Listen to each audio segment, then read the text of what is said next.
ప్రభు అయిన యేసుక్రీస్తు నామములో అందరికీ శుభాది వందనాలు. సామెతల గ్రంథ ధ్యానము 10వ అధ్యాయము 1వ వచనం నుండి 15వ వచనం ధ్యానించుకుందాం. జ్ఞానము గల కుమారుడు తండ్రిని సంతోషపరచును, బుద్ధి లేని కుమారుడు తన తల్లికి దుఃఖము పుట్టించును.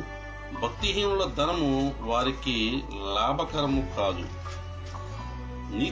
నీతి మరణము నుండి రక్షించును.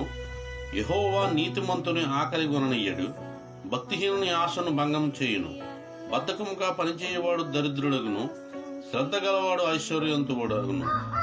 వేసవకాలమున కూర్చువాడు బుద్ధిగల కుమారుడు, కోతకాలమందు నిద్రించువాడు సిగ్గుపరచు కుమారుడు. నీతిమంతుని తల మీదికి ఆశీర్వాదములు వచ్చును, బలకారము భక్తిహీనుని నోరు మూసివేయును.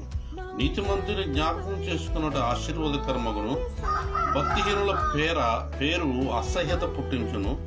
జ్ఞానచిత్తుడు ఉపదేశమును అంగీకరించును,